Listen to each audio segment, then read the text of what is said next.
And hello, all my fellow nerds out there. This is Rogan Richie, and welcome back once again to Doki Doki Night Rain. Last time we got started on the story. There was a lot of creepy stuff that happened at first that I was actually kind of freaked out about. And there's also the mystery with Yuri here. We don't really know because the woman that apparently died that night looked exactly like her, and we still don't know anything about it. But you guys know, as tradition, I'm gonna go in order. So, let's see, Sayori, Natsuki, Yuri, Monika. So, let's go Sayori first. Pass my poem over to Sayori, who eagerly accepts it. Who is real? In twilight grass, a presence once so near vanished like whispers in the fading night. Yet dawn's soft rays reveal you still appear. Your enigmatic play, unraveling deaths, click outside the poem area to continue. Okay. Resigned to unweave what was veiled, in recollection's haze you falter. Oh, this is really good. Is this about Monika? Eh? Why do you think that? It's a lucky guess. I like the way you use metaphors. Thanks? So, what did you write? Fair warning, it isn't very good. I didn't get very much sleep last night, so my thoughts were sort of all over the place. She hands me her poem and I read through it. Paradise. It fields of gold where laughter sings, a tale of joy my heart it brings. Beneath blue skies I skip and play, amidst the blooms I find my way, yay. A dance in sunlight, a soft distress, a mournful chord, a melody somehow. No, it doesn't rhyme, Sayori. As the hours swiftly flee, I sense a void that seeks to be. What did you think? I think it's, different. Different bad or different good? Just different, I suppose. But I can't really give you a critique when I'm not sure what it's trying to say. She pouts. Well, that's okay. I'll just write something else. I can't help but laugh a little. What's so funny? Sorry, it's just the way you sometimes talk, I swear. Huh? I shake my head. Alright, Natsuki's next. I get up from my chair and walk over to Natsuki. She's sitting at her desk, glaring at me. Hiya, how are things going? Fine, you? Just great. Listen, I wanted to share poems with you, is that okay? Oh, sure, go ahead. I take a seat next to her and read her poem aloud. Sprinkles. Fluffy clouds and sunny days, kins playing in funny ways, rainbows arcing in the sky, cupcakes sprinkled oh so high. Yeah? What is it? I'm sorry, is this a poem or a children's book? What's that supposed to mean? Her face is flushed red. No, nothing. It just, the theme was a bit cute. So it was childish. A poem that doesn't have... So it was childish. A poem doesn't have to be sophisticated, you know. She puffs her cheeks. Oh, hey, I didn't say that. I raise my hands defensively. Well, that's what you meant, wasn't it? Wait a minute, this is exactly what you expected me to write. Her voice rises as it becomes more animated. She stands up pointing a finger at me. You think you're better than me just because your poem was longer than mine? She stomps her foot. Well, I'll have to know that's enough, you two. Save the arguments for after we finish preparing poems. Let's keep this civilized, shall we? Right. Let's get this back down, her face still red. I don't really think... Shut up. She lifts open her binder and pulls out a folded piece of paper. Here. Just forget about the last one, right? She thrusts her poem into my hands. I look at the paper. Describe yourself. On Tatooine, there you stand, with charms so grand as grains of sand. With your wit, a masterpiece in... Is this a Star Wars reference? It said Tatooine, so it's definitely in Star Wars. She's a Star Wars nerd. So cute. Your wit, a masterpiece indeed. A master only in narcissistic breed. You're simply perfect, no contest. Your ego is slight to impress. But as you bask in your own glory, your depths of character a story. So keep it shining, O bright star, in your universe near and far. But in our hands a smirk resides. For all your charm, the truth belies. Wow, this is pretty harsh. You think so? Seriously, I don't know if I could even say this aloud. And the language, I mean, narcissistic greed? Really? Yeah, well, I thought you'd synergize with it a little better. Considering it's about you. Do I look like Luke Skywalker to you? She crosses her arms and looks away. Anyway, how about your poem? Tell me, is it about Monika or maybe someone else? Or were you just feeling nostalgic? She glanced over towards Sayori. What are you talking about? Nothing, never mind. She snickers. I roll my eyes and hand her my poem. She unfolds the paper and starts reading. It was alright. She shrugs. I can tell you put a lot of work into it. I can respect that. Thanks, I guess. Alright. Alright, Yuri's next. She notices me looking at her and her body stiffens. Though startled, Yuri quickly regains her composure. Oh, it's you, Richie. I didn't expect you to choose me to share with. Well, it's not like there are many options. That's true, I suppose. I hand her my poem. Her face shows no emotion. Interesting. It's, very descriptive. The imagery is rather vivid. Oh, thank you. However, she frowns. While your prose is adequate, the topic is somewhat pedestrian, wouldn't you say? I tilt my head. I beg your pardon? I meant no offense. I'm saying the subject matter was rather dull. Dull? It's a poem about death and tragedy. How can it be dull? That may be so, but if a writer is not interested in the subject they're writing about, their audience will notice. She hands me back my poem. I'll keep that in mind. Anyway, do you think I can take a look at yours? Certainly. Refraction. In the distance, I stand observing you as I tread a path concealed in shadows, soft muted. Those eyes once filled with dreams, vivid hues now veiled. I reach out yearning to draw you near, yet my words fall and swallow in trepidation. In the recesses of my mind, visions emerge where you near life's edge. The darkness beckons and my soul shudders, grappling in fear. Ooh, interesting. Huh. This is actually quite good. You think so? She perks up. Absolutely. The tone, the imagery, it's all great. Really? Thanks. She blushes and looks away. Oh, look at my girl. She's so sad. Well, not really sad, but like embarrassed. It's about a villain, isn't it? Well, no. It's, about a friend. Really? Yes. She is very dear to me. I worry about her. That must be rough. It is, but we're still friends. More often than not, I find myself relying on her when I know I shouldn't be. I can't help myself, but even though it hurts her, You what? I really am useless, aren't I? She looks at me with a sad smile. That's not true. It's not like you're asking her to do these things, right? No, I suppose not. Back to your poem. Perhaps I was a bit too harsh. Death, pain, grief, loss, these are all common themes in the literary arts. A writer's perspective is shaped by their experiences and their interpretation of the world. You wrote your poem through the mixed feelings of concern you felt for someone who probably doesn't deserve such consideration. I suppose in that regard, our poems are rather similar, wouldn't you say? I'm not sure what to say. I guess I was being rather hypocritical, wasn't I? She laughs. Oh, what a silly mistake. Anyway, thank you for sharing with me. Your work wasn't half bad, either. With that, she turns and walks away.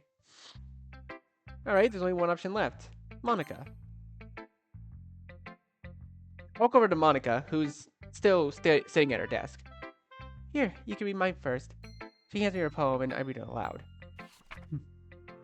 Overcast.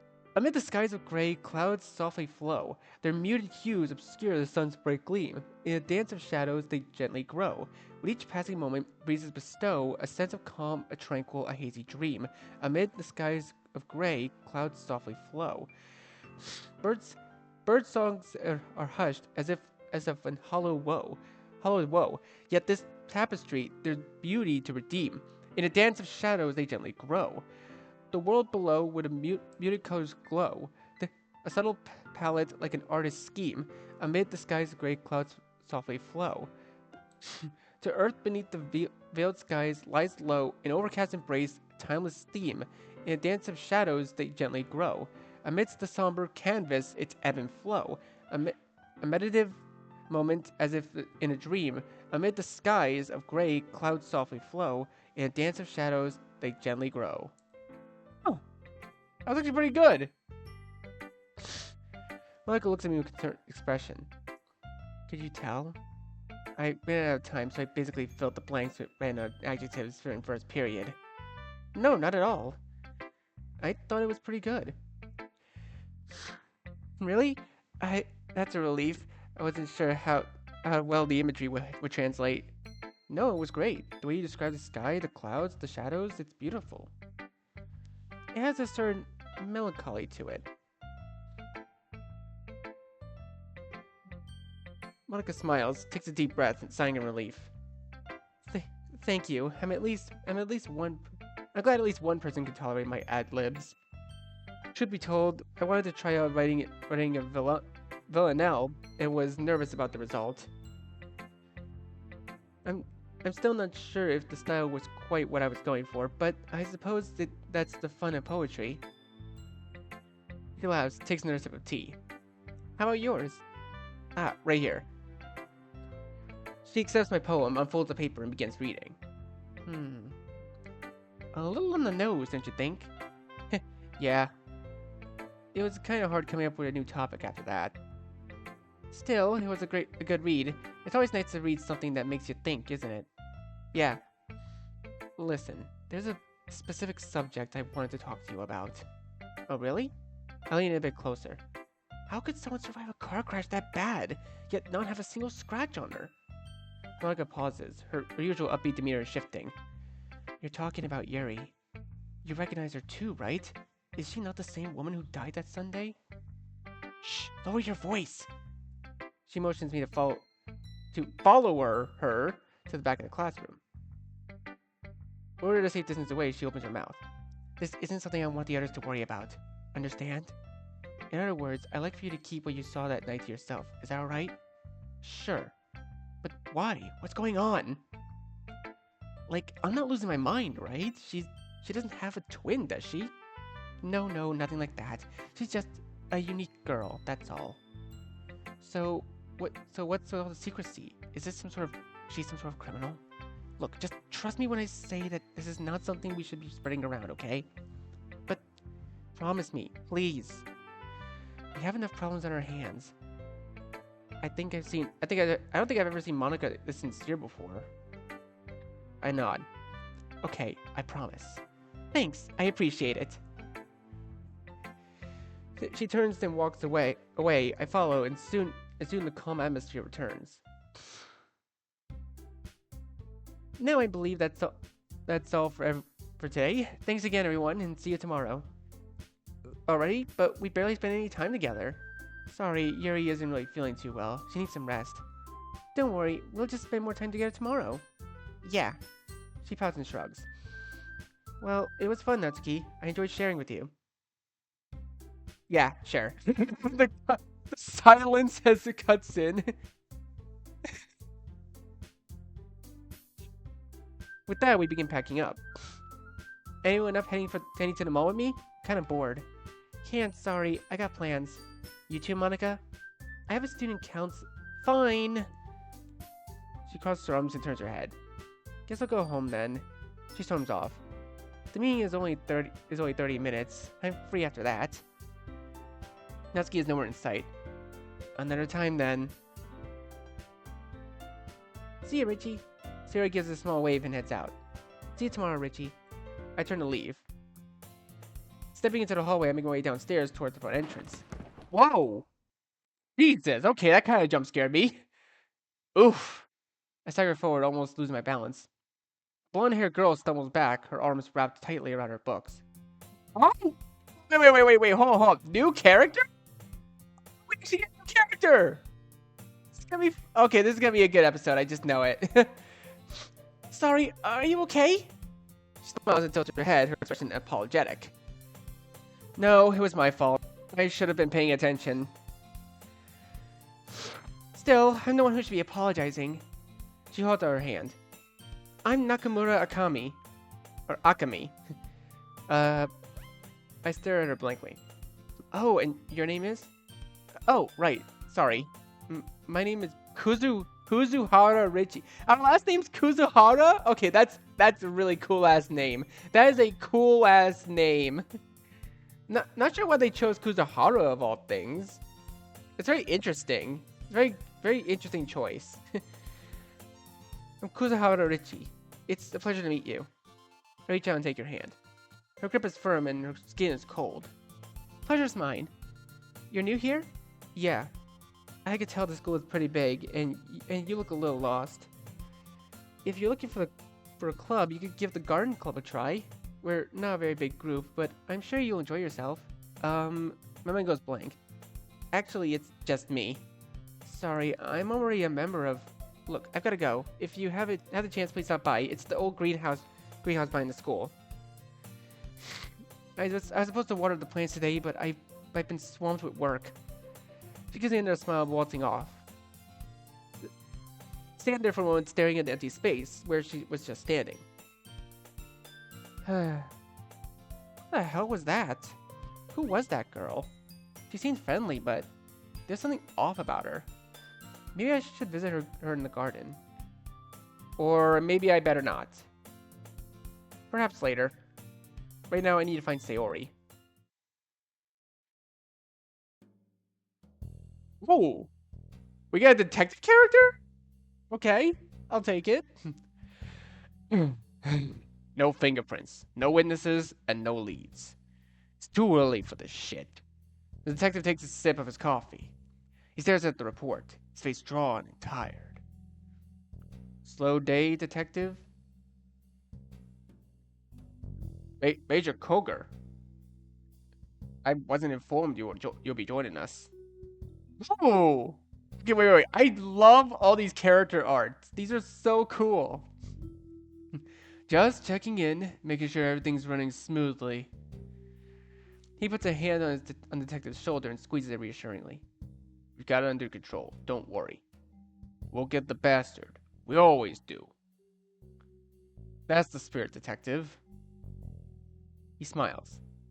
But the board doesn't share your enthusiasm, I'm afraid. I'd like to introduce you to Detective Hiroaki Sato. He'll be Hiro? You're assigning him to my case? Indeed. This isn't a kid's game, Takao. The last thing I need is some Tokyo hotshot showing up and throwing my investigation. Not to mention the chief will be. Chief Morishita is no longer in a position to influence your investigations. He leans in close. Besides, I've done my homework. I know how much of a hard worker you are. I'm sure you can make up for his shortcomings. Car pulls up and tall, thin man steps out. His hair is a gray mess, his face covered in stubble. He wears a pressed suit, and as the tie hangs loosely around his neck. You called for me, sir? Sato, just the man I wanted to see. May I introduce you to Detective Ogata Tatsuo, your new partner. Oh, okay, wait. I like this guy's design. He looks awesome. It's a pleasure to meet you, sir. Yeah, likewise. I apologize for arriving late, Inspector. Traffic was terrible on the way here. Quite understandable. I'll leave you two to get acquainted. You don't look like a cop. Really? Perhaps I should get a haircut then? That's not what I mean. Well, never mind. Alright, Mr. Hiroaki. Let's get down to business. Please, just Hiro is fine. Sure, whatever. So what do you think? Do you have any bright ideas? What kind of information have we gathered thus far? Murder victim, Yutaka Take. The victim's blood a strange color. Victim's body was found in an alleyway in a jumbled mess. His torso and skull were both completely shattered in a gruesome sight. Pieces of him appear to be missing. No sign of the victim's internal organs or his appendages. No fingertips, and the last witness to see Take alive was his manager, who had left approximately 30 minutes before the blackout. Well, we're either dealing with one sick bastard or a group of psychos looking to make a statement. Either way, it's going to be a long night. I sigh. I suppose I'll start by interviewing the manager. Ooh. Wait, whoa, hold on, wait, what? A bar? Wait, what? Oh, wait, can we... Oh, this is like a choice. Dude, wait a minute, this is awesome. Hold on a second. Wait, what? I can't save? Can I not save?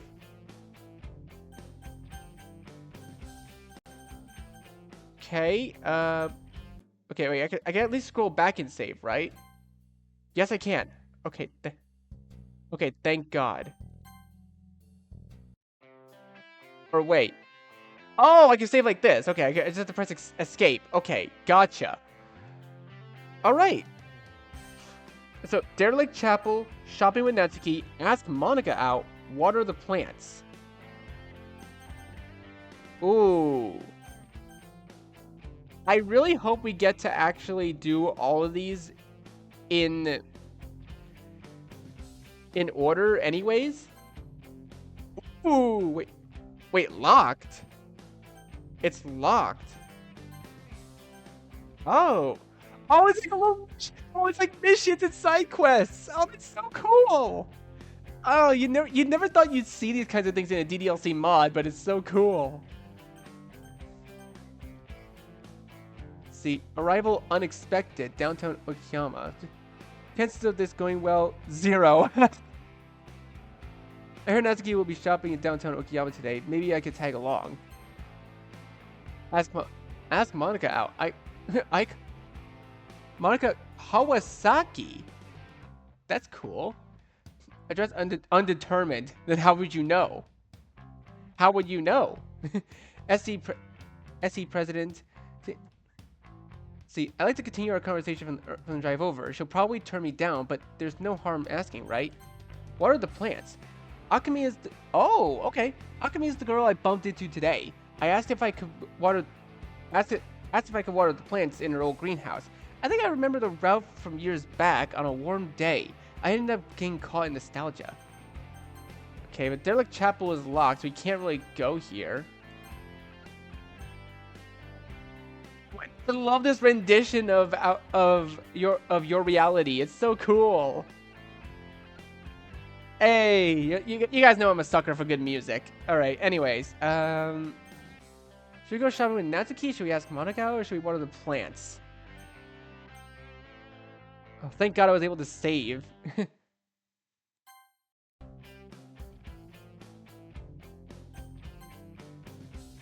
All right. I believe asking Monika out is the main route of the game. At least that's what I think. So, let's go ahead and embark. This is going to be very fun. I'm going to enjoy this mod so much. Alright, let us embark.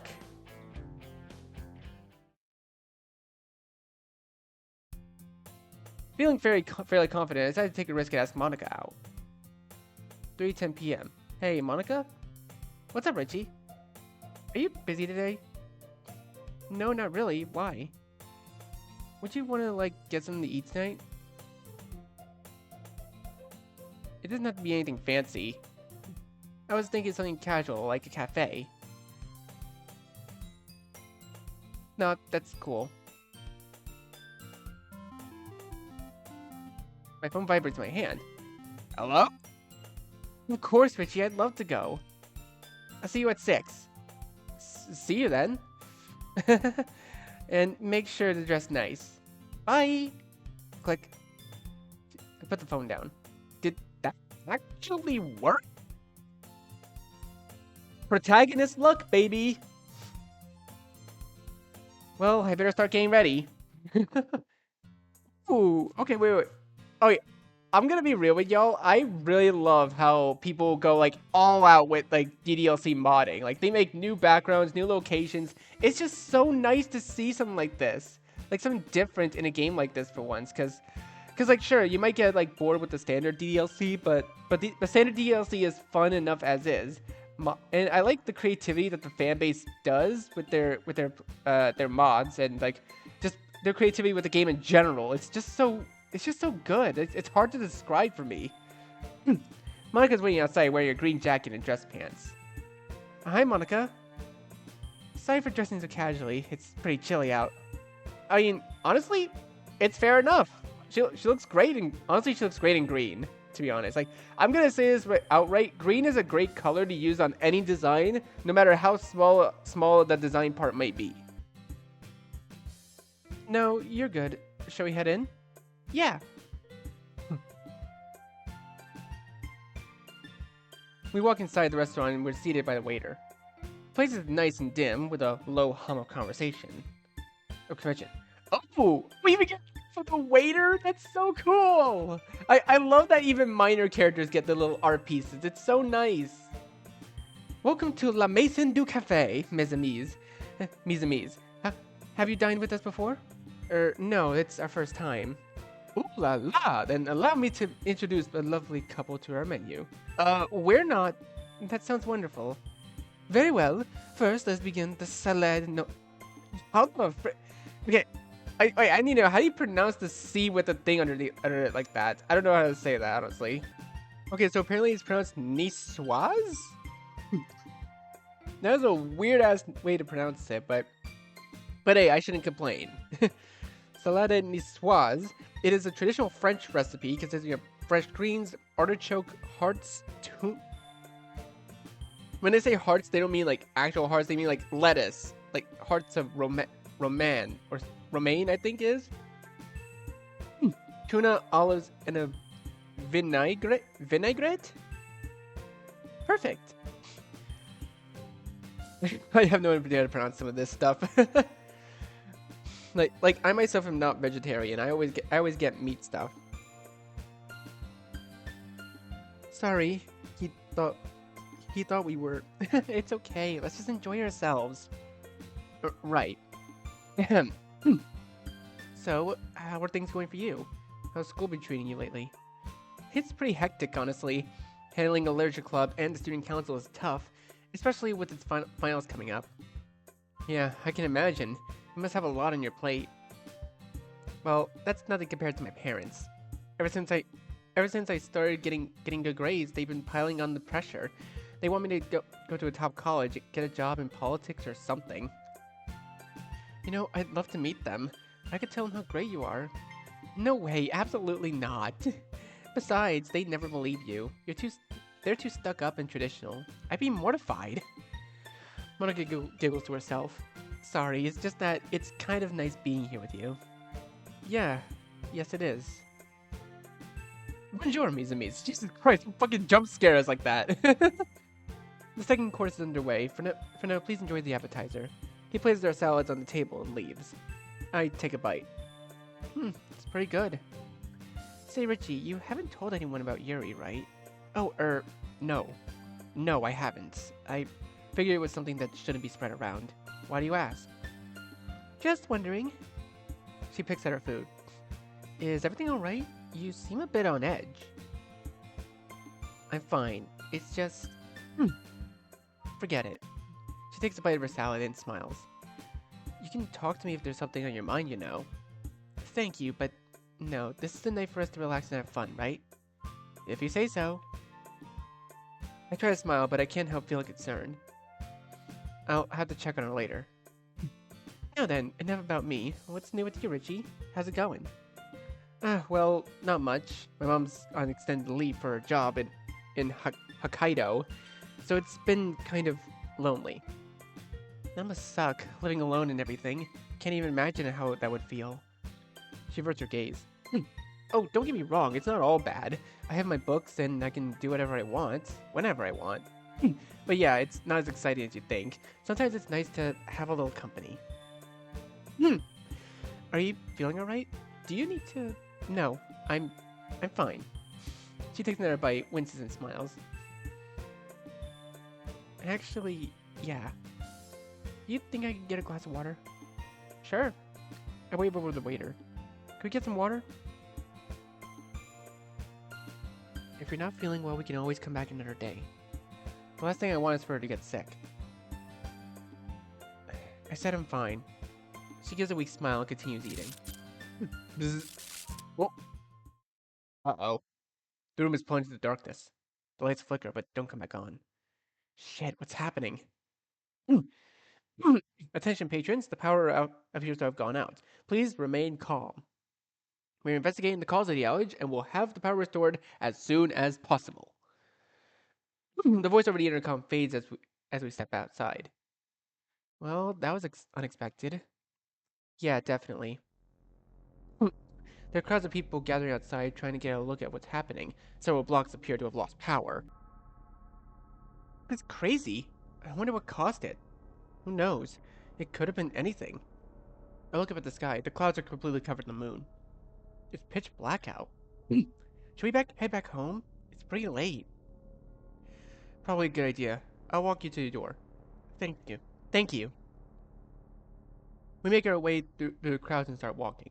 The streets are empty and silent, the only sound being a wind rustling through the trees. It's cold. The truck pulls up behind us, the lights illuminating the street before it pulls over next to us. Looks to be military. Hey, you kids! There's a curfew in place. What are you doing out here? The man behind the wheel is wearing a military uniform. His face is obscured by darkness. Get in. His voice is deep and commanding.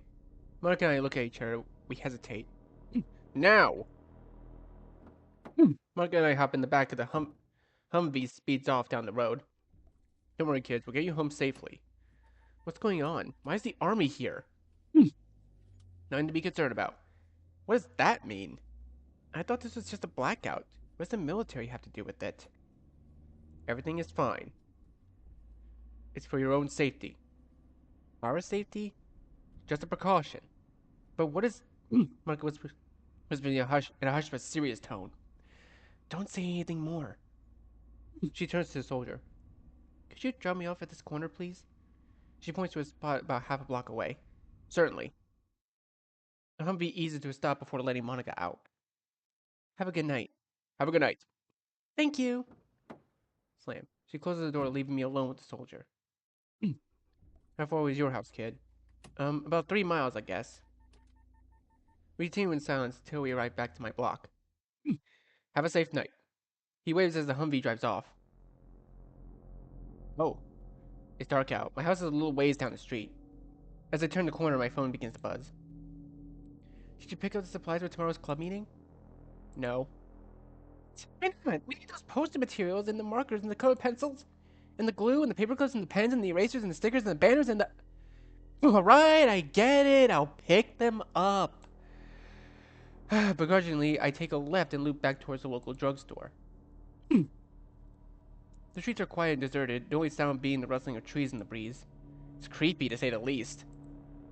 I shouldn't be out this late. If I was smart, I'd go back home and lock the door. Maybe I'm just paranoid. The whole town seems a little too quiet. I approach the storefront and hear the faint sounds of an alarm in the distance. Something's not right. Hmm. It's a small family-owned pharmacy on the corner of the street. There are several Humvees parked out front, a few barricades blocking the road. The storefront window is shattered. There are bodies in military attire strewn across the sidewalk. What the hell happened here? I take a closer look. There's a soldier lying face down in the dirt, blood pooling from a gaping wound in his chest. It looks as if something ripped his heart out. The other bodies are horribly disfigured as well. One of the soldiers is missing his head, another lies with his neck twisted at an unnatural angle, and a third of his limb is missing his limbs. The sight of it makes my stomach churn. It looks like some kind of massacre. I have to get out of here. I should... Oh, fuck. There's someone or something just beyond the barricade, on the path leading off the park. I squint my eyes trying to make out what it is. It's hard to tell. Maybe it's nothing. It's moving. I sigh. Guess my better judgment I decided to investigate. What are you doing? Get out of there, you idiot! As I slowly approach, I see a figure grows clearer. It's a girl. She has long, flowing purple hair and cascades down her back. It's Yuri. She's standing in the middle of the path. Her face is pale and her eyes are unfocused. She's staring straight ahead, but she doesn't seem to see anything. Yuri? No response. She's still as a statue, her body rigid and tense. What are you doing out here? Is everything alright? Still no response. I'm starting to think that this might not actually be Yuri. This can't be Yuri. No. She just stands there unmoving. There's something off about her. I can't quite put my finger on it. I shouldn't be doing this, but carefully approach her, placing a hand on her shoulder. Yuri? Yeah. She lets out a high-pitched yelp and spins around, her eyes wild and panicked. She takes a step back, almost stumbling over herself in the process. Oh, sorry. I didn't mean to scare you. What are you doing here? Me? I just needed to pick up a couple of things. Look, we've got to get out of here. We're leaving? Why? Something really bad just happened. There are dead soldiers everywhere, and well, you should come with me. Smooth. Smooth. So many things are really bad. Next time I'll tell it like it is. An atrocity. He pauses and looks back at the massacre before turning towards me with a blank expression. Okay. I blink. That was easy. We begin to walk home. She keeps her gaze fixed straight ahead, not speaking. Her arms are locked behind her back, her hands making a fist. I see her trembling ever so slightly. We reach her house. It's a quaint little two-story. Well, we're here. She doesn't look at me. Hey, are you okay? You seem kind of off. I'm fine. I'm not buying it. I reach out and gently place a hand on her shoulder. Ah! She nearly jumps out of her skin. Easy, it's okay. I'm not going to hurt you. Right, sorry. See you tomorrow. Thank you. Now with that, she opens the door and quickly enters the house. I hear the sound of a lock clicking into place as the door shuts. I sigh. That was weird. Turning away from the house, I begin walking home. Chapter 3, Wednesday. Whoa. I saw that. I saw the text glitch. You're late. I thought Tokyo was known for its punctuality. My apologies. Tatsuo gave me a look. Over here, I'll fill you in on the details. The damage is caused by an electrical fire. Faulty wiring, apparently. Fire spread very quickly. It's a miracle no one was injured. See. I look outside and examine the set of tire tracks. Oh wait, we're hero in this one? Okay. Any theories as to how the fire started? None yet. What about the tire tracks? They were present the morning prior? Yes, a team of paramedics responded to the call. It was a false alarm though, a prank call, so they left shortly after arriving. What about the clerk? Was he present when the fire broke out? He was home, sleeping. According to him, the pharmacy was closed that night. Very strange indeed. And we're sure the clerk's story checks out. Actually, we can't get a hold of him. Apparently he didn't show up for work this morning. So there's no one who can verify his whereabouts last night. Right. Just then, a sleek black car pulls up outside the pharmacy. The driver's side door opens, and a suited man steps out, a grim expression on his face. Morning, gentlemen. I'm not interrupting anything, am I? What can we do for you, sir? Just doing my duties as a civil servant. Thirsty? He smiles, gesturing another fellow to carry a tray of coffee cups. No thanks. With all due respect, this is the scene of a crime. The pharmacy was damaged in a fire, which may have been deliberately set. On top of that, the clerk, our only lead on this case, is nowhere to be found. I'm aware. Are you now? I'm aware this was an unfortunate accident. A fluke. There is no crime. Now then, detective, please finish the paperwork and return to headquarters immediately. I heard you solved the blackout issue, not meddle in misdemeanors. Do we understand each other, Mr. Hiroaki? Yes, sir. He nods. Good. I'm glad we come to an understanding. With that, the major turns and walks back towards the car. See, what did I tell you? Just a case of arson. Nothing to worry yourself over. One moment. Where's the restroom? It's, back there. The path behind the drugstore leads through a small garden where the smell of flowers mixes with the scent of charred wood and ash. The grass is scorched, and there are two sets of footprints in the dirt. One is smaller than the other, a woman's footprints by the looks of it, or perhaps a child? The other footprint is much larger, like that of a man's. It seems as though someone else was here last night. But who? That's us! We were there! And why? And are these footprints the one of the clerks and someone else entirely? I take a few steps down the path. The footsteps grow fainter. I can't help but smile. It seems the major doesn't want us to investigate this particular case. That makes it all the more interesting. Hey! The voice of Detective Ogata jolts me out of my thoughts. What's the holdup? Why'd you run off like that? Sorry. I need some fresh air, that's all. Tatsuo, could you give me a ride to the nearest train station? Right now? Yes, if you'd be so kind. And back to another school day. The bell rings, signaling the end of another school day. Gathering my books, I have door. I haven't spoken to anyone about last night's events, not even Shiori. I figured it would just worry her, or worse, get her in trouble. I decided to put the whole ordeal behind me. It's not worth thinking about anyway. Entering the literature club, I see everyone sitting at their respective desks, writing, chatting, and otherwise relaxing. Richie, glad you can make it. Come on in and take a seat. She smiles and motions towards a chair. Hey guys. Gals. I smile, trying to hide my apprehension. You're late. Yeah, well, sorry. Sorry isn't gonna cut it. She glares at me. That's enough, Natsuki. Now let's get started. As I'm sure you all know, this coming Monday will be our annual school festival. Yep, it's gonna be a blast. It's not really my thing, but whatever. I'm still working on my poem, I'm afraid. I'll let you know more details once we finalize everything. But for now, this is just a heads up. Everyone feel free to continue enjoying the rest of the club time. Great, another week of awkward tension and forced small talk. Excuse me. Could I read something to everyone? Like, huh? Like what? It's a short story. About a group of friends who were trapped in a spaceship. And one of them turned out to be a shape-shifting alien who's been slowly poisoning the others. But they find out it's too late. And wait, you wrote a horror story? Yes, that's right. Oh, that sounds so cool! I want to hear it too! Well, sure, but weren't we supposed to write poems?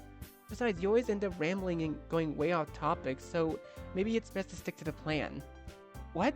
I guess you're right. Oh, come on, no. My girl Yuri just wants to share a scary story. There's nothing wrong with that. I myself am a fan of horror. No, that's fine, Yuri. Go ahead. But don't worry, we can still share poems afterwards. Okay. Here goes. After a short while, Yuri finishes reading her story. Everyone claps. Thank you. I know it's not very good, I know, but no way, that was great! I love horror, but usually the main character is so whiny and annoying it makes me want to barf. I mean, like, sure, I suppose. Like, I can understand that. Like Natsuki not liking horror, usually she's the one who doesn't like horror in any DDLC mod, but this one she likes it. And there's like actually a sensible reason as to why she wouldn't like it, because like the main character is so whiny and annoying. not all horror is like that, but like let's just be real. Like 67% of it is like that. Not this guy though. He was a real stand-up guy, you know. Unlike Spineless over here. Excuse me? If you can't handle the dark, go back to watching Sailor Moon or whatever. Sayori, Natsuki, I'll have you know, I survived a mad father trying to kill his own daughter and turn her into a doll. A school that fell into a curse by some girl who was murdered by some bullies, and well, actually murdered by a teacher who was trying to, yeah, and I survived the haunted art gallery. Surely I can handle this. What? Anyway, thanks for sharing, Yuri. I'm looking forward to reading the rest of your story. Thank you, Natsuki. That means a lot. Though I'm not sure just how the story will end. Richie? I'm sorry, but I don't think you're the target audience for my work. But if you ever want to try reading a horror novel, I'd be happy to recommend some. They're very engaging, even for people who are scared of the genre. So, are we gonna read poems or... You're right. Let's move on, actually, to actual poetry. Everyone want to start? Oh! Oh, we're not sharing with Yuri this time. That's so interesting. Alright, well, I'm actually gonna leave this video here for now. So, this is really good so far. I really like this. This is a great story with a lot of side arcs going on and a lot of good character development. I absolutely love it a lot, and I really hope to see more as we continue this game. So, thank you guys so much for watching this video. Be sure to leave a like, comment what you think, share this video with your friends, and be sure to subscribe and click the bell so you don't miss a single notification. I'll see all of you in the next video. Goodbye.